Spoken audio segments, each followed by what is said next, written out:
ప్రజల ఓట్లు గల్లంతాయి అంటూ రాహుల్ గాంధీ గారు అయితే బయట పెట్టడం అయితే జరిగింది. ఇప్పుడు సోషల్ మీడియాలో ఎంత వైరల్ అవుతుందో అయితే మనమైతే చూసాం. మరి ఇప్పుడు కాంగ్రెస్ పార్టీకి జగన్మోహన్ రెడ్డి గారు మద్దతు ఇస్తారా లేదా అనే విషయాలు అయితే తెలుసుకుందాం. దీని గురించి అయితే మాట్లాడేందుకు ప్రస్తుతం మనతో పాటు సీనియర్ జర్నలిస్ట్ జయదేవ్ గారు ఉన్నారు. నమస్తే అండి.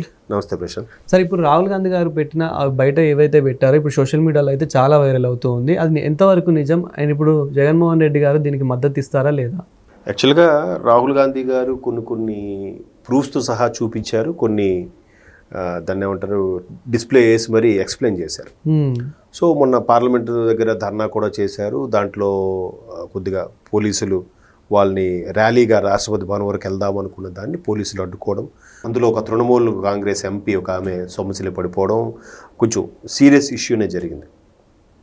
సో వీటన్నిటికీ రాహుల్ గాంధీ బాగా లీడ్ తీసుకుంటారు. పేరుకి కాంగ్రెస్ ఎంపీ అయినప్పటికీ, అనధికారిక ప్రెసిడెంట్ అయినప్పటికీ అధికారంగా ఖర్గే గారు ఉన్నారు. రాహుల్ గాంధీ ఎక్కడైనా ఆయన ఇమేజ్ ఖచ్చితంగా ఉంటుంది. సోనియా గాంధీ గారి ఇమేజ్, రాహుల్ గాంధీ గారి ఫొటోస్ కంపల్సరీగా ఉంటాయి ఏ హోర్డింగ్ అని. ఇటువంటి నేపథ్యంలో జగన్మోహన్ రెడ్డి గారి ప్రెస్ మీట్లో ఏదైతే మీరు రాహుల్ గాంధీ గారు కూటమి ప్రభుత్వానికి వ్యతిరేకంగా నినాదాలు ధర్నాలు చేస్తున్నారు ఈ ఓట్లు గల్లంతు విషయంలో, ఏదో పురం వామనాపురమా ఏదో సంథింగ్, ఆ పురంలో క్లియర్గా ఆయన ప్రూఫ్స్తో సహా చూపించాడు. అది ఇంకెంతవరకు వాస్తవం ఎలక్షన్ కమిషన్ రుజువు చేయాల్సి ఉంది. సో ఆ సందర్భంలో జర్నలిస్టులు అడిగిన క్వశ్చన్కి సమాధానంగా ఆయన ఏం చెప్పాడంటే, మీరు అసలు వాళ్ళతో ఎందుకు కలవకూడదు అంటే, జగన్మోహన్ రెడ్డి గారు అనేది ఏంటంటే, రాహుల్ గాంధీ గారు అన్నింటిలో ఫైట్ చేస్తున్నారు కానీ ఆంధ్రప్రదేశ్ తెలంగాణ మాత్రం ఫైట్ చేయట్లేదు. తెలంగాణలో వాళ్ళ ప్రభుత్వం ఉంది కాబట్టి ఏమండు, ఆంధ్రప్రదేశ్లో పరోక్షంగా ఒక ఫ్రెండ్ ఉన్నాడు కాబట్టి ఆయన్ని ఏమండు అన్నట్టుగా అన్నాడు. పరోక్షమైన ఫ్రెండ్ అంటే చంద్రబాబు నాయుడు గారు. ఎందుకు 2019లో తెలంగాణలో కాంగ్రెస్తో కలిసి చేయడం అనేది ప్లస్సా మైనస్సా అనేది కొద్దిగా డిబేట్లోకి చూస్తే అది ఒక విధంగా టీడీపీకి మైనస్ అయింది ఆ తర్వాత పరిణామాలు చూసుకుంటే. సో అట్లాంటి ఉద్దేశంలో రాహుల్ గాంధీ గారికి రేవంత్ రెడ్డి గారు ఎలాగో వాళ్ళకు కాంగ్రెస్ ముఖ్యమంత్రి, బట్ చంద్రబాబు నాయుడు గారు కూడా పరోక్షంగా ఫ్రెండ్ కాబట్టి రాహుల్ గాంధీ గారు అన్ని రాష్ట్రాల్లో మాట్లాడతారు కానీ ఆంధ్రప్రదేశ్ గురించి మాట్లాడరు అన్నట్టుగా ఈయన తిరిగి ప్రెస్ మీట్లో మాట్లాడుతూ అంటే ఇక్కడ కూడా ఎలాగ మనం చూడాలి అని అంటే, జగన్మోహన్ రెడ్డి గారు కాంగ్రెస్ పార్టీలోంచి బయటకు వచ్చిందే మేబీ ముఖ్యమంత్రి నెక్స్ట్ ఆయన ప్రకటించలేదనో, లేదంటే తండ్రి ఓదార్పు యాత్రకు పర్మిషన్ ఇవ్వలేదనో, రకరకాల కారణాలు ఉన్నాయి.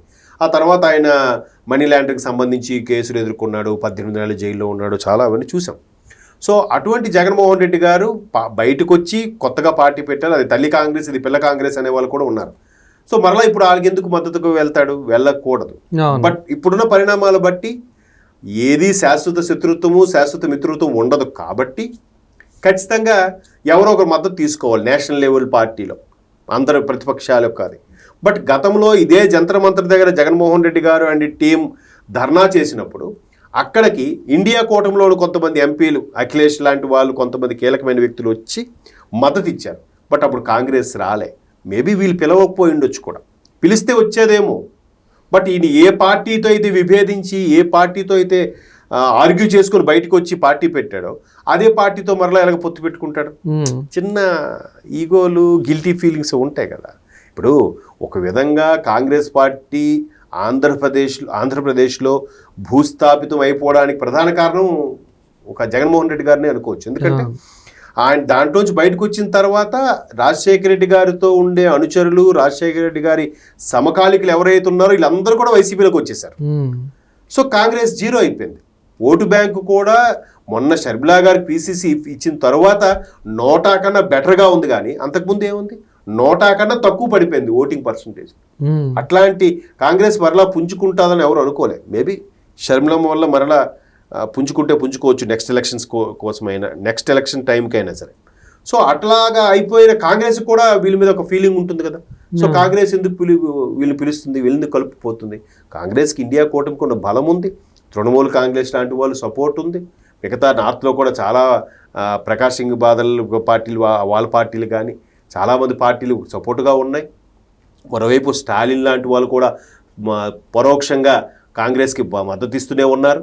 సో ఇంత పవర్ఫుల్గా ఇండియా కూటమి ఏర్పడిన నేపథ్యంలో కాంగ్రెస్ ఒక వైఎస్ఆర్సీపీ కోసం ఎందుకు ఎదురు చూస్తుంది? బట్ వైఎస్ఆర్సీపీకి కాంగ్రెస్ లాంటి అండదండలు అవసరం, కానీ వెళ్ళలేరు. అయితే మొత్తం మీద ఈ మొత్తం వ్యవహారాన్ని జగన్మోహన్ రెడ్డి గారు ప్రెస్ మీట్లో చెప్పే ఉద్దేశం ఏంటంటే రాహుల్ గాంధీ ఎంతగా మాట్లాడుతున్నారు కానీ తెలంగాణ గురించి మాట్లాడట్లేదు అంటే సరే వాళ్ళ ప్రభుత్వం ఉంది కాబట్టి మాట్లాడు. ఆంధ్రప్రదేశ్ గురించి కూడా రాహుల్ గాంధీ ఎందుకు మాట్లాడట్లేదు ఈ 28 రాష్ట్రాల్లో? సో రాహుల్ గాంధీ గారికి చంద్రబాబు నాయుడు కూడా ఒక ఫ్రెండు అని చెప్పడం ఉద్దేశం ఏంటి? రేపొద్దున బీజేపీకి చంద్రబాబు నాయుడు గారికి చిన్నగా పుల్ల పెట్టినట్టుగా మాట్లాడే ప్రయత్నం చేస్తున్నారు. ఓకే, అది రాజకీయ ఎత్తుగడ, తప్పులేదు. నేను మొదటి నుంచి కూడా ఇటువంటి వాటిని ఎప్పుడు విభేదించను. మాట్లాడాలి, జగన్మోహన్ రెడ్డి గారు అలాగే మాట్లాడాలి. ఒక విపక్ష నేతగా ఉన్న వ్యక్తి అలాగే మాట్లాడాలి, అది తప్పు లేదు. కానీ చేతకాక కింద స్థాయిలతోని వాళ్ళ తల్లుల్ని భార్యల్ని తిట్టించడం, వాళ్ళ మీద అసభ్యమైన కామెంట్స్ పెట్టించడం, సోషల్ మీడియాలో వైరల్ చేయించడం అది తప్పు. ఇలాగన్నైనా మాట్లాడండి. ఏముంది, రాహుల్ గాంధీ గారికి చంద్రబాబు నాయుడు గారికి తెర వెనక ఎన్నో సత్సంబంధాలు ఉన్నాయని మాట్లాడచ్చు, మీరు బురద చల్లచ్చు. అట్లాంటి హుందాగా ఉండే కామెంట్స్ చేయండి, పర్సనల్ అబ్యూస్కి వెళ్ళొద్దు.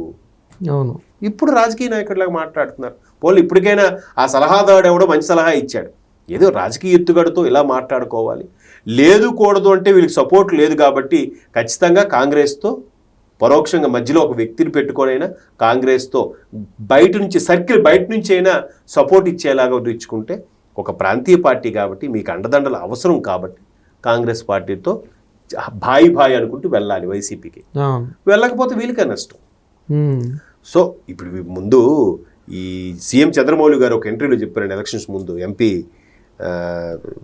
అనకాపల్లి ఎంపీ మౌలి గారు, చంద్రమౌళి గారు, ఆయన ఎంత బాగా సీఎం రమేష్ గారు ఆయన ఎంత బాగా చెప్పాడంటే, అసలు జగన్మోహన్ రెడ్డి గారికి ఏ పార్టీ కేంద్రంలో సెంట్రల్లో ఉండే పెద్ద పార్టీ దేంతో కూడా సత్సంబంధాలు లేవు, దేంతో కూడా పొత్తు లేదు. రేపు పొద్దున కర్మకాలి గవర్నమెంటే వచ్చింది అనుకున్నాం, ఈయన ఎలా రూల్ చేస్తాడు, ఎలా లీడ్ చేస్తాడు. బీజేపీతో సత్సంబంధాలు లేవు, ఒకవేళ కేంద్రంలో బీజేపీ వచ్చింది అనుకోండి ఎలా చేస్తాడు. కాంగ్రెస్తో అసలు పడదు, ఒకవేళ కాంగ్రెస్ వచ్చింది అనుకోండి అప్పుడు ఎవరితో ముందుకెళ్తాడు. ఇప్పటికే ఖజానా అంతా ఖాళీ అయిపోయింది. అవి చెప్పి ఇవి చెప్పి ఆర్బీఐ దగ్గర ఫైనాన్స్ దగ్గర గీకి నాకి వదిలిపెట్టాడు. ఎలా పరిపాలన చేస్తాడు? మొత్తానికి అమ్మేసి పారిపోతాడా, లేదా శ్రీలంక దేశంలో తయారు చేస్తాడా మంది చెప్పండి అని సీఎం రమేష్ గారు ఎలక్షన్స్ ముందే ఒకసారి క్లారిటీ ఇచ్చారు. కరెక్టే కదా, ఏదో ఒక పార్టీతో సయోధ్యగా వెళ్ళాలి, తప్పదు. నాకు నచ్చదు, నేను ఇలాగా ఉంటాను, రే అన్న తోపురా, అన్న కింగ్రా, అన్న ఎవరికి తగ్గడరా అంటే ఎవరికి నష్టం? కొలుపుకు పోవాలి రాజకీయాల్లో. సో అట్లా బీజేపీకి బాబు గారి మీద అనుమానం వచ్చేలాగా కామెంట్స్ చేయడం అనేది చేశారు. బట్ చూద్దాం మరి ఎటు తీసుకెళ్తుందని. Thank you sir.